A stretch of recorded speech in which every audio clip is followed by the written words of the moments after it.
કેશોદમાંથી સંબંધોને શરમાવે તેવી ચોંકાવનારી ઘટના સામે આવી છે। ધંધા માટે નાણાંની જરૂરિયાતને લઈને એક પુત્રએ પોતાની જ માતા પર હુમલો કરી લાખોની લૂંટ ચલાવ્યાનો આરોપ છે। આરોપી દીપ પ્રદ્યુમનભાઈ વ્યાસે માતાનું ગળું દબાવી મોતનો ભય ઊભો કરીને ₹5 લાખ રોકડા, ₹10 લાખના સોનાના દાગીના અને મોટરસાયકલ પડાવી લીધી હોવાનો આક્ષેપ છે। માતાની ફરિયાદના આધારે કેશોદ પોલીસે આરોપીની ધરપકડ કરી છે। કોર્ટ દ્વારા સોમવાર સુધીના રિમાન્ડ મંજૂર કરવામાં આવ્યા છે, જ્યારે પોલીસ વધુ પૂછપરછ અને મુદ્દામાલની વસૂલાત માટે તપાસ તેજ કરી રહી છે। રિપોર્ટર શુભના બાલશ, કેશોદ।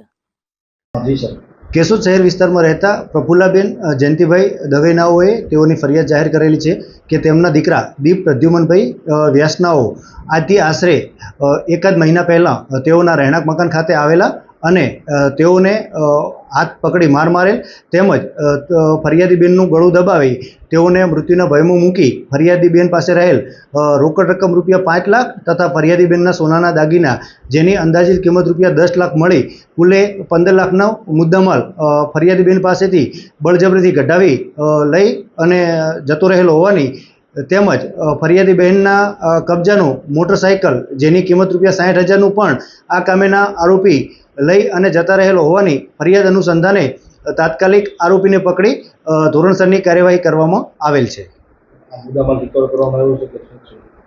આરોપીને ફરિયાદ જાહેર થયા બાદ તાત્કાલિક ધરપકડ કરવામાં આવી છે અને આરોપીને પૂછપરછ કરી આરોપી પૂછપરછ દરમિયાન સહકાર આપતા ન હોય જેથી રિમાન્ડ અર્થે નામદાર કોર્ટમાં રજૂ કરતા નામદાર કોર્ટ દ્વારા સોમવાર સુધીના આરોપીના રિમાન્ડ મંજૂર કરવામાં આવેલ છે।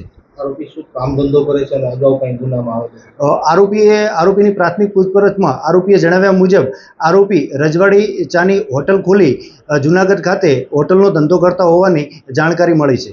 કરવાનું કારણ શું હતું? આરોપી સૌપ્રથમ વિદેશ જવા માંગતા હોય ત્યારબાદ તેઓને ત્યાં વિદેશ જવાનું અનુકૂળ ન થતાં તેઓને ધંધો કરવો હોય જે અનુસંધાને હાલનો આ ગુનાને અંજામ આપેલો હોવાનું આરોપીની પ્રાથમિક પૂછપરછમાં જણાઈ આવે છે।